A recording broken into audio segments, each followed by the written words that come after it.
will say that is something UKG seems acutely aware of because it was all of their messaging. And I'm talking about their broad messaging, not just for the analysts, but when they were talking to the group. And one other thing, I think you had originally pointed this out, I hadn't thought of, but UKG, I believe now, is the only one of the players in this market, speaking of, that has a completely female leadership team. I find that amazing, and that they should be given a lot of props for that. So. Yeah, I'm excited to see that because, when Jennifer was over at To Be Successful, she was on a very senior leadership role for just a hot minute. I'm excited to see what she does here and how far she can take it. Her background in this space is really strong. So all good, exciting things. Very aware, though, that there were a lot of changes, and a lot of changes causes a lot of challenges for the people who were there, who are no longer there, as well as for the customers who are sort of looking for some of the similar processes and similar expectations. But I'm heartened by what we're hearing. That's always a good thing, right? Welcome to the HR Huddle podcast, presented by Sapient Insights Group, the ultimate resource for all things HR. It's time to get in the huddle.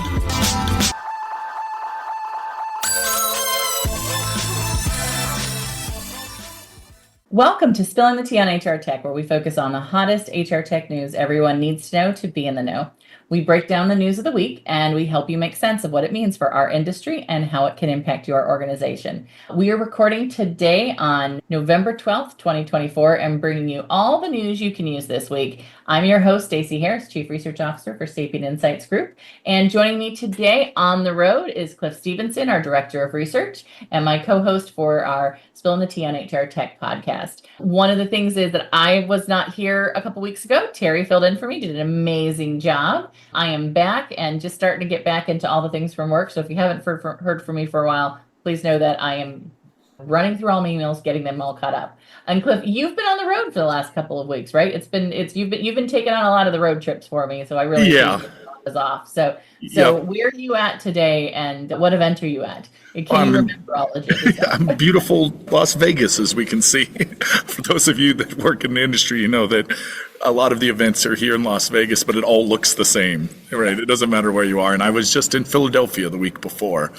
Very nice to sort of get out of just the Las Vegas trip, but I'm here for the UKG annual Spire conference. Terry Zipper's here as well. She's in the meetings right now, but we're on break, so this is perfect timing. Plus, we've got the brand new breaking news announced an hour ago, one of these stories. So it's pretty exciting to be right on the forefront, being able to share that with all of you. Yeah, I'm actually, it's rare that we get to get the news right as it's happening. So we'll get some updates today. And also too, like you said, I think it just for note for all the people who are planning events out there, if there's any way to get us out of Las Vegas and out of Orlando, those two places, we are all for it. Let us know what we can do. We'll make the pitch for it for you, because it's great to be outside of those two areas. We get a lot coming up, both news-wise. Part of why we're kind of doing an off-cycle session is because we're running some great interviews that we've been having from the HR Tech Conference. We wanted to get all of those played out over the last couple of weeks. And you and I have been sort of off-sync from our own schedules. And so we just wanted to make sure that we got a chance to talk about some of the upcoming news. Also, that we'll be at some other upcoming events. So as you said, you were just at the Unit 4 event last week. You're at the UKG event. You're also going to be at the Dayforce event, I think, tomorrow, right? That is correct. Yeah. Just going down the street, literally down the street to the other end of the Las Vegas Strip to the Wynn for the Dayforce event. Very exciting.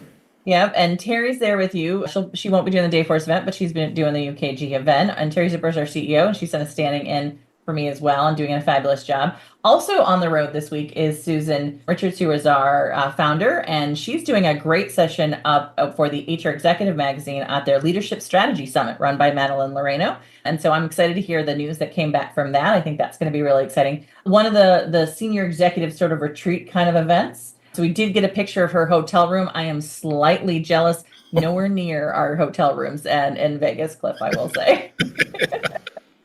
They're always lovely, but they're a little sameish, yeah. There is, yeah. But she's talking about change leadership there, so that's really exciting. I'll be interested to see how that works, because we know it's a big topic for a lot of leaders right now, right? Well, I'm at the UKG event. You best believe it is the front and center main topic right now.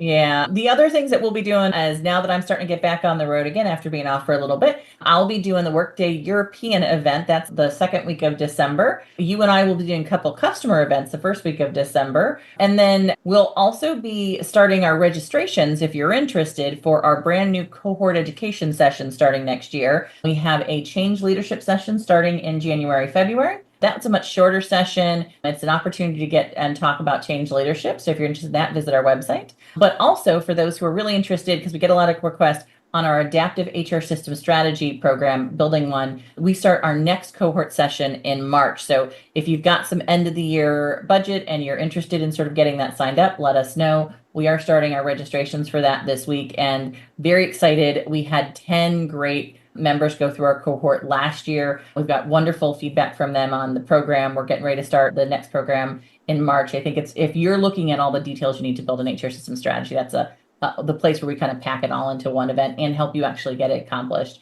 And then I think we got one other webinar coming up. Well, we got several webinars. We got 2 iSolve webinars coming up. Cliff, I've got one in the next 2 weeks on HR strategy. You've got one coming up on HR analytics, correct? That's right, on December 12th. I'll be doing that one. Speaking of travel, I'll be doing that one live from Paris.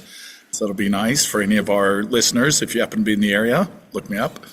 Yeah, we've got another colleague who's going on her honeymoon in Rome. So we've decided that we're going to be all through Europe. I'll be in Amsterdam. You're going to be in Paris. She's going to be in Rome. We have another colleague who just got a surprise trip to, I think, Milan, wasn't it? Right? That's right. Yeah. So if you're in Europe and you want to talk to a SAP and Insights team member, we're going to be all over Europe this week, or this December. So it'll be great. I'm looking forward to Christmas shopping in Europe. That's one of my favorite things. Yeah. Yeah, we're gonna have to get that extra luggage allowance on the way back. All of us. Oh, I know. I had to do that coming back last year, and that was only in November. It was really bad. I remember the guy looked at me and he's like, what are you taking back? I'm like, Christmas decorations. So it was bad. And then the last thing I think we're going to be wrapping up this year is we are going to be doing a repeat of our SAP and Insights annual HR System Survey Key Findings event. That's going to be with IREM on December 18th. And so I think, Cliff, you and I will both be doing that. That'll be, so if you didn't get to see it at HR Tech and you didn't get to hear it on our October 31st big launch session, that'll be there. And then just as a reminder, if anybody hasn't been listening to us, our big white paper was launched October 31st. So over how many pages was it, Cliff? Well, I'd love to tell you it's 248 pages, 183 figures. Don't ask me how I know these things that exact. 88,000 words. Yes. So. I think, you did tell me it was as big as, which Harry Potter book was it? The second one, which I believe is Chamber of Secrets. It's also the same length, almost down to the word, as George Orwell's 1984. Don't draw any conclusions from that, dear listeners or viewers. Yeah, not right now. But yeah, so I was I was like, oh my gosh. So if we get to be, what is it? What's the really big Harry Potter one? That's like the last one, right? I can't remember the name of it. Yeah. But we were pretty much threatened by Tammy, who does all of our data analysis, that if we got that big, she was going to basically revolt on that point. So we're going to have to stay within the range that we're in. But yeah, no, it's out. Plus, if you ever haven't had an opportunity to in the past, we do sell the full report. With that, you get some other kind of fun things that go along with it. But we also, on our research marketplace, sell now segments of the report. So if you're interested in just one segment, that's available too. And then anybody who has a subscription to our research center, obviously you get all access to all of it. So just a plug for that, because it gives us a chance to talk to you more and you get some time with the advisors. So we got a lot going on. While I was out, you guys were working hard to get all the done. We've got lots of strategy sessions going on with organizations, a lot of conversations going on with organizations about skills and where we're at. But let's talk a little bit about the travels, Cliff, since you've been out and about. What are you seeing? What are some of the new things that everyone should be aware of, both from the Unit 4 event and the UKG event, since you're at them this week? Yeah, it's interesting because we're talking about almost two different, maybe not philosophies, but kind of different takeaways. What I found great and interesting about the Unit 4 event was that they are staying focused on what has been successful for them in the past and just refining and getting better. What do I mean by that? Well, they are in the mid-market. For them, that's 500 to about 10,000. And they have no plans, no desire to change that. They also are very vertically focused: professional services, public sector, nonprofit, higher education, all that's mostly in the UK. They may take on another vertical, but what they've really said is, look, we are, and if you don't know them, that's understandable, but they do finance, ERP as well as HCM, so they do differentiate themselves quite a bit like that. I know we have talked, and we'll probably end up talking today about how the whole world of HR tech is slowly blending into a gray area of other types of software and other types of services that can be provided, and it's getting really hard to tell what fits in. You did such a good job on the HR systems blueprint, and now it's like, well, where did some companies fit in? And but it just shows that people have needs, for these things. And so I really found it fascinating. I think their approach to AI, Unit4's approach to AI is really good. They went with ethics first before capabilities. They made like an entire ethics sheet. And they also had this idea where they think, the importance of the underlying. Hey, we're the payroll baddies, and our mission is to make payroll fun and relatable. And call out industry when we hear it. You got to call it out. You got to call it like you see it. But we also got to shine a light on all those unsung payroll heroes out there, making sure we get paid. Yeah, those are the real payroll baddies out there, and we love sharing their stories and showing them love. With gold chain and everything, baby. By the way, SAP is the best payroll out there, and if you don't like it, get out. Data is what's important, and that there are different kinds of smart. They understand, just as we've talked about, and I'm sure our listeners and viewers have heard too, that AI has just got to be a blanket term, right? So they think of it as smart technologies, and that there are different kinds of smart, and that's their approach when going to AI. So they use different kinds of things in different ways, rather than just saying, oh yeah, we've got the thing, some new term, some new proprietary license AI that we're just going to make everywhere. And the final thing I thought that was really fascinating is they did a customer story. And normally when you are a person attending one of these events, or even an analyst, the customer is going to put in you, it often sounds like a commercial. This was not the case. She wasn't trashing Unit4, but she was very realistic. And one of the questions of Unit4, and she said, I wish we'd spent more time in change management, especially from the people side. Understanding how the implementation was going to affect people and not just systems, which again, we talk about, we look at data, but we always try and focus on what is the impact of people, right? It's one thing just to say 67%, but what is the customer story? What is the use case? So I just found that fascinating. I love to hear it. With UKG, obviously a much larger company, there's a whole lot going on. They're very excited to have all the new AI agents. They're one of the first to go to market with this, talking to Hugo Salzman that works here at UKG, and really talking to him about all the new stuff that they're doing with agents. Also some pretty interesting, I had a private conversation with him about some of the work they're going to do in increasing, like, for instance, benefits. And, they have their own product, and they are seeing more and more uptake on that, along with other things like performance and just sort of weaving it in. They're very careful. They don't want to do employee journeys, but they do want to find all those different touch points. About, I want to say almost a year ago, Stacey, I know you did a bunch of work, well, both of us, with Workday, and talking about how sometimes these transactional moments, like just receiving a paycheck, can be a moment that matters, and, really, finding those things where you can turn the tactical to the strategic. And it's a lesson they also are interested in. And of course, the big news going in was all the new leadership. You mentioned some of that change leadership, right? Yeah. They are in through a lot of it, between Jennifer Morgan coming over from SAP and Rachel Barger, and we finally got a chance to meet in person, all wonderful, of course. And then just the news that we sort of teased about an hour ago dropped by now, and of course, when you're listening to this, it'll have been a couple weeks, but Arlen Shenkman is going to join UKG as President and CFO, Chief Financial Officer. He'd come directly from Boomi, but before that was with SAP as well. So a lot of synergy between the people that have worked together, between Rachel and Jennifer and now Arlen.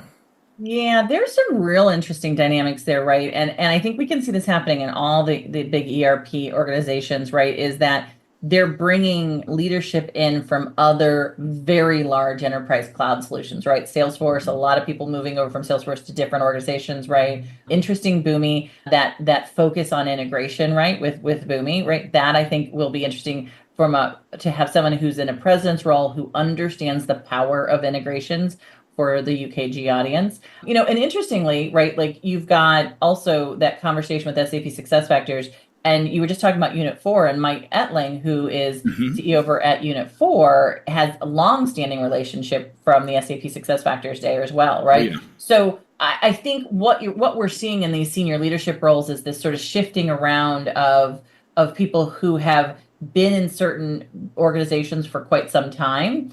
And as they're getting leaner in some other areas, they're beefing up their other areas from a leadership perspective, because I think the expectation is that they're going to be more global. They're going to be growing faster. They're going to be expanding, and there is an out and outright competition coming, right? I think we are, it used to be pretty clear that, who is going to be the primary solution for anybody over 10,000 employees. You really only have three choices. If you were global, that cut it down even more. That is not the case any longer, as our data is starting to show, is that we're probably I'd say by the end of next year, we will have solidly maybe 4 or 5 players who could be real options for organizations over 10,000 employees in the HR space and the payroll space, which that has not been something we've talked about in quite some time, right? And vice versa, as we're watching that happen, as people move up in the enterprise area, we're seeing that same thing happen in the mid-market. So I know we have a lot of other news stories this week, and we're probably not going to get to all of them, Cliff, but I think that it's great to hear some of those changes at the organizations. I think part of what we'll have to watch is, does any of this leadership change and any of these sort of rearrangements, and we know the layoffs that came, right? Do they impact the customer care, right? The movement and growth, I think, is exciting, but we also have to be very careful that as organizations are doing all those changes, that they're truly thinking about the customer care. So that'll be the thing to watch, I think, in our data set is growth matching what we need from a customer perspective, right? Yeah, and I will say that is something UKG seems acutely aware of, because it was all of their messaging. And I'm talking about their broad messaging, not just for the analysts, but when they were talking to the group. And one other thing, I think you had originally pointed this out, I hadn't thought of, but UKG, I believe now, is the only one of the players in this market, speaking of, that has a completely female leadership team. I find that amazing, and that they should be given a lot of props for that. So. Yeah, I'm excited to see that, because when Jennifer was over at the Successful, she was on a very senior leadership role for just a hot minute. I'm excited to see what she does here and how far she can take it. Her background in this space is really strong. So all good, exciting things. Very aware though that there were a lot of changes, and a lot of changes causes a lot of challenges for the people who were there, who are no longer there, as well as for the customers who are sort of looking for some of the similar processes and similar expectations. But I'm heartened by what we're hearing. That's always a good thing, right? So I know we have a lot of other topics today, Cliff. So do you want to maybe just highlight the ones you think we're going to try and get to before we wrap up today? Yeah, I want to talk about some of the other things that I found interesting, just kind of hot off the presses. Like you said, we don't get to do that a lot. So another one that was about 8 hours ago, and the time difference will make more sense when you realize it's an Australian company we're talking about. So EQT, they acquired, and I want to make sure, because I at first thought it was Equate, which is a different group. No. But they acquired PageUp. We know the people at PageUp very well. I'll admit I don't know the people over at EQT, which maybe is not surprising. But another seemed majority Asian and Australian firms that they work with. And I'm going to actually be talking, and maybe both of us will be talking to PageUp in December. They just scheduled something actually right when this was announced to chat with us and get us some more information on it. But, it really builds upon what EQT has been doing in that region. There's a whole lot of different companies that kind of fall under their investment portfolio. Some of these I know, some of these I don't. Clinch, ERQ, Path Motion, all within the last 4 years. And then they also have investments in Peakon, Unmind, Hume, which I do know, Sana Labs, and HR Brain. So, it really, again, it's sort of in that thematic space of, really expanding the footprint of what you can expect from your people platform, regardless of what it is. Yeah, PageUp's an interesting one, because it was one of the kind of talent suites that came out of the Asia Pacific market more so than the US market. And I think they had a really good handle on what was happening in the Asia Pacific market from a talent perspective. Clinch, I think, was one of the solutions they were partnering with, or were part of their. So I think that this acquisition may have been sort of taking what was a small investment, making it a bigger sort of relationship with EQT, right? But I also think it's good. One of the things that we're seeing in our data is this idea of organizations sort of really that idea of best of breed versus all-in-one solution. Those concepts, buyers aren't interested in that, and they really don't want to hear about it anymore, right? What they're really interested in is the idea of what's your network of systems, right? And that this idea that we're highlighting that's called platform clusters. Yes. Or anchor systems, right, is another term that we've been using, because organizations are really trying to figure out, how do I think about this from an integration perspective? And so I do think a lot of these smaller solutions, and I say small in the sense of, not a full platform itself, is going to be starting to be sort of either investors will be picking up or they'll be picked up by larger platforms. And then they're going to start to figure out what's that ecosystem that they're creating. And it's not like we haven't seen this. This has definitely been something we've seen historically. The last time I think we saw some really big rounds of this was around the 2010 mark, when sort of organizations were getting through the last changeover, and then around again in that 2012 mark. This is not the last time we'll see this. I do think that it's going to be a little bit different, because I think buyers now are a little savvier about how they're creating their architecture, right? So I'm excited to see this. Penny's been, who sort of handles their communications and marketing, has been a longtime friend of ours. Dominic, every year we brief with him. He's always got an interesting take. Again, another organization very highly connected to higher ed, similar to the Unit 4 conversation. I'm interested in seeing some of these organizations that have different industries that they're focusing on too. It's not just healthcare and manufacturing and That's right. Finance, as we always see, right? And different regions, as you mentioned, a lot of Australia, a lot of Asia. We're going to be talking about some Europeans. And, as our research expands more and more, and we're getting more and more responses, we'd love to hear it. If you're one of the listeners or viewers that regularly follows us, we see the metrics. We know there's a lot. Australia is the second most represented after the US. So if there's some companies you're like, oh, you guys never talk about them, please write us, let us know.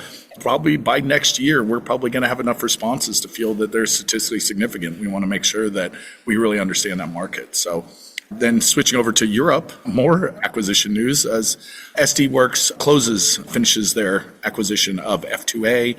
We reported on this. Well, we talked about it on the podcast, not exactly reporting, but we talked about it in July of this year. So that's been going on. So that brings in SD Works, which already had a whole lot of European footprint, but without Italy, and now brings in Italy. There's a lot that's important because of the legal and compliance regulations that can be different. People think of the EU as a block, but there is a lot of difference between the states, members, I should say, of the EU. They're not as monolithic as you might suppose if you haven't spent some time there. And, it also increases their customer footprint as well with some capabilities. So that has kind of cleared all the regulatory and financial hurdles to close that out. Pretty big in Europe, yeah. And we're going to be talking to Luke on this, who reached out to us to give us an update on SD Works. I think actually, if it's not in the next 2 weeks, it'll be the 1st of December. So we'll have some more update on SD Works, because I'm interested in hearing a little bit more about sort of what their plans are for growth and change as they sort of create, again, this sort of platform of mixtures. It reminds me a little bit of what we're seeing Segan do, right, over in the European market as well, right? Yeah. Yeah. In fact, we'll be talking to them Friday, I believe it is. Yeah. It's always the time zones, right? So it's quite early, but we're happy to go through that for you, our listeners. Now, this is an interesting one that you sent to me, Stacey. This was some news about ServiceNow and another acquisition that doesn't necessarily fall within the HR realm, but you point out that it really leads into something we've been talking about a lot, even on this podcast. So I'll let you introduce this, because you've obviously given this a lot of thought and read through this. Yeah, so ServiceNow acquired Mission Secure. They're an operations technology asset management tool, basically. And what's really interesting, I think, about that is that ServiceNow, as many of you know, is sort of a conglomerate of sort of front-facing and systems management and workflow tools that now they have created a pretty successfully practices across operations, IT, as well as some areas of finance now they're embedded in, and definitely in the HCM space with their onboarding and their front-facing applications and HR help desk solutions. Interestingly enough, we did quite an analysis this year on, is the user experience better if I have my HRMS or a non-HRMS system as my front system? And we found there was really no big difference in the data this year, which is whether or not they had a more cohesive user experience based off of that. What did make a big difference this year, if you look at the data, is whether or not they had a person or a role who was overseeing that employee experience. That made the biggest difference, which goes to show that I think organizations can take a lot of different tools and create an employee experience that really works for them if they have someone architecting it. And ServiceNow has really taken advantage of that conversation. What I really think is interesting about this one is that even though this isn't HR related per se, is that the operational technology and HR technology are more and more interconnected than they've ever been in the future. And what I'm seeing, and this goes back to some of the early days of Internet of Things, if people remember, right? When you're looking at operational technology, you're looking also at the data that's inside of those systems, access, information about who's working on it, information about where it's at in buildings and where people are at. It's treasure troves of information that are sitting on those operational systems. My dad used to be a PLC programmer, so he back in the day, that was a big part of the work that he did. And what I think is interesting is that I think ServiceNow is getting slightly ahead of what the rest of the market is probably going to start to feel, which is that I need to be able to access my business systems and pull data from them and use that more environmentally. So I don't have to keep asking people, where are you at? What was your performance? What were you doing? Right? If I want to just pull it directly from the system, I think that's going to be where ServiceNow is going. It's interesting to note, ServiceNow also just put out I think it's their fourth quarter update on their financials or third quarter, 2024 financial results. And it was really, really telling. They had 22%, I think, 23% year-over-year growth in subscriptions this year. They are just killing all of their metrics and upping sort of where they were at. I think part of what we're seeing in the market is that when we ask organizations, particularly the enterprise organizations, about who's their largest competitor, ServiceNow comes in pretty clear as a big competitor for many of those enterprise platforms at the HRMS side, not payroll, but the HRMS and front door perspective. And so I think it's interesting for us to watch this. Which systems are going to have access to the business and operation systems, and what is that data going to provide for them? So that's where my head's been at with this conversation. Yeah, I like that. And that's interesting too, because I don't remember if we had a chance to talk about it, but about a month ago, I think ServiceNow announced they were putting in about $1.5 billion into UK data centers. So tying in the sort of European aspect, but also just proving to what you said is people need access to an immense amount of data, and we're going to make that investment in it. So, that's a significant investment to really harness the sort of data that they have, because like you said, they have a lot of different kinds of data than some of your more traditional, I guess you call them HR tech, even though, like I said, that's getting really hard to define. It's definitely getting harder to define, yeah. In case you're wondering why the report keeps getting longer, it's not because we just love writing. We really don't, actually. Our team, so our leadership team is often like, well, can't we just make it shorter? And I'm like, well, we could, but people keep asking us questions about these systems that aren't in it. So benefits is a really good example, talking about our next conversation here with PlanSource. As you mentioned, UKG sounds like they're investing quite a bit in benefits. PlanSource has been a longtime partner with UKG on benefits, so I'm not sure how that will, I don't know if they mentioned that. I don't know how much of what I talked about with Hugo is under NDA, so I don't want to get him into trouble. But it certainly isn't a plan of replacement. That's clear. What they are trying to do is serve more customers than they were able to before. And, they had this sort of, and because UKG in general is really interested in the SMB space in a lot of different ways. And so with that, they're kind of trying to find ways that they can serve them and give them things that they didn't have before. So, well, we know from our data that the mid-market, the number one place they're planning to invest more, if they're investing more in HR technology, that's about 40% of them are this year, it will be, one of the number one places will be in their benefits platforms, right? And SMB, it's like third or fourth on the list, right? Like it's right there. We know that the SMB market, even those who are 50 and below, even though they may not have traditional benefits, if they're not offering healthcare benefits, they are offering something in the wellness sector for a lot of their employees too. So this is a conversation we're seeing across the market. And I do think that we're seeing a lot of conversation. I just had some conversations this week with Aptia, who is that was the sort of spinoff of the Mercer benefits technology, where they were kind of moved that into a conglomerate.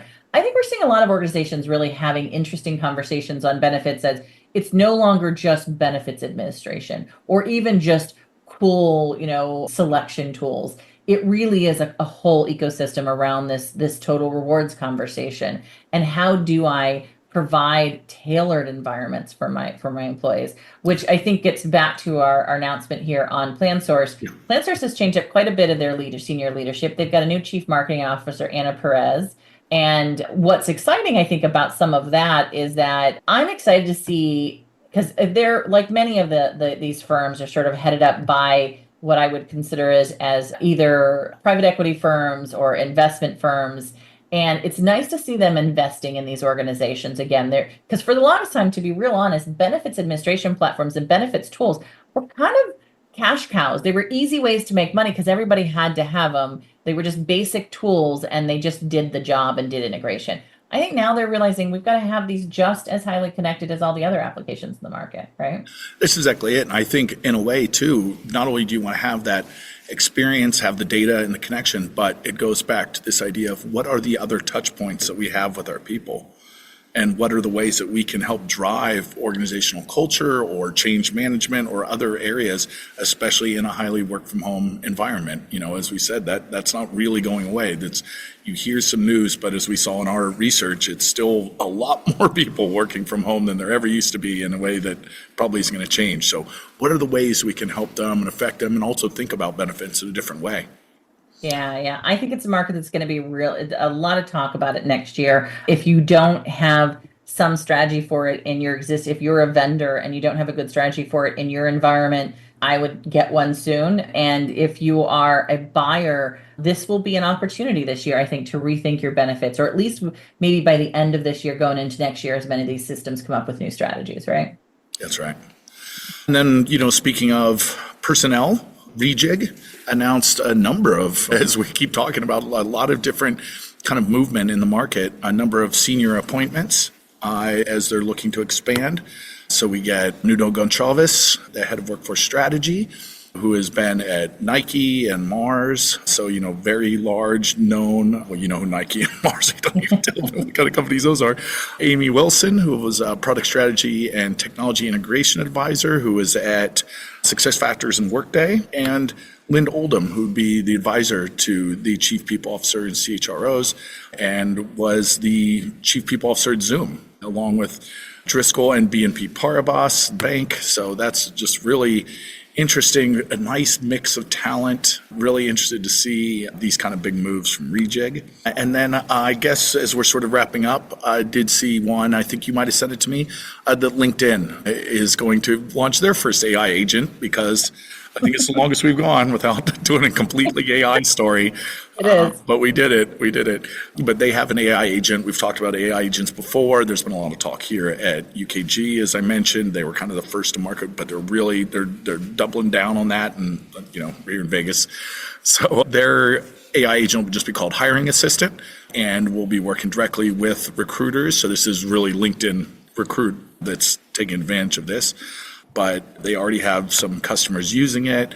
It'll, help on, all your things that anyone that's been in recruitment will do, getting rid of all of the sort of administrative tasks that can sometimes get in the way of helping you really connect to people and sell them the jobs, which is something that, AI probably can't do. So, again, focusing on what's the best about people and what's best about AI, which you like to see when companies like this are doing this. Yeah, I think it's an interesting thing when we look at some of that around the idea of LinkedIn, because we know from our data that LinkedIn Recruiter is heavily used across organizations of all sizes, right? It's not the primary tool, it's a supporting tool, more along the lines of a job board, particularly for those who have more office-based business recruiting needs. But what's interesting, I think, is that we are hearing more and more feedback about the cost of LinkedIn compared to what else is going on in the market. And so I do wonder, as they add some of these hiring assistants in this AI, one, will that help them offset some of the costs because they can get more done more quickly, right? What is sort of LinkedIn? We don't know this because it doesn't really say anything about how much, if there's additional charge or where all of that is at, right? So I think it's an interesting thing to watch when we start adding these assistants and this agent-driven versus sort of more of a chatbot model, right? And and as they're sort of starting to roll these things out, do they really save the time? Our data is showing that organizations who are using AI at any level tends to get a little bit higher outcomes. in the data set this year. We'll see if that holds true for the next couple of years. Usually early movers in any new technology get a little bit of a bump up. But yeah, I think it's really interesting to see. Honestly, I would have actually thought LinkedIn would have gone a little faster than this, but it's good to see they took a little bit of time. Now the question will be sort of how does this fit into the bigger picture, right? I think before we wrap up too, we just want to note there was some announcement this week by 15.5. They unveiled their latest platform evolution, which is another version of sort of an outcomes dashboard. I know we've talked a little bit about a version of this in the past, but I think they've really focused a little bit more on where they're heading with sort of meeting the needs of managers at this point, which is sort of interesting for them, and really focusing on the performance management. So that was an announcement that just came out this week, or we heard about it last week, and we got the approval to sort of talk about it today. So that's something to keep an eye on. And then I know the other announcement that we should just make an eye on is iSolved did an announcement about a partnership on the global payroll front. And I just wanted to note this because up to this point, iSolved they've done some partnerships. They have partnerships in global payroll, but it looks like they're making a concerted effort to make more news about it and these partnerships. I think the company's remote. We were actually looking for the press release and it wasn't popping up real quickly. So we'll have to talk to Amberly and say, hey, we're missing a press release on this one. But I think it's worth mentioning because that mid-market space is going to be highly focused on some of their global capabilities. And I think we should watch this space carefully would be the thing, right? Who else is going to start coming out with more connection to remote and to global payroll and the ability to work remotely for this mid-market space, right? And UKG did this much earlier, and they've got it much farther down the pathway for them, right? Yeah, exactly. So I know you're wrapping up, Cliff. I know you're like, okay, I'll be there in a minute. I got it. All right, let's wrap up so you can get back to your sessions. Thank you for joining us. I know it's a busy thing to pull you out of the sessions and to have the conversations, but we'll kind of wrap up today and get this session in the can. A couple big things. Again, just a reminder that the full white paper is out now. Be sure to go to our website and download it in our research marketplace along with our segment reports if you just want to get maybe something on payroll or on time management or on the talent management space. As we've noted before, Cliff told you all the stats. We had over 200 vendors this year who are mentioned in the research report. Over 6,000 people participated, and we had the 40% increase in usable data sets this year, which is just wild.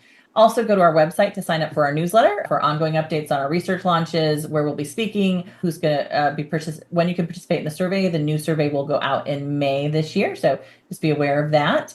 And be sure to listen to our other HR Huddle podcast, HR We Have a Problem, hosted by our CEO, Terry Zipper.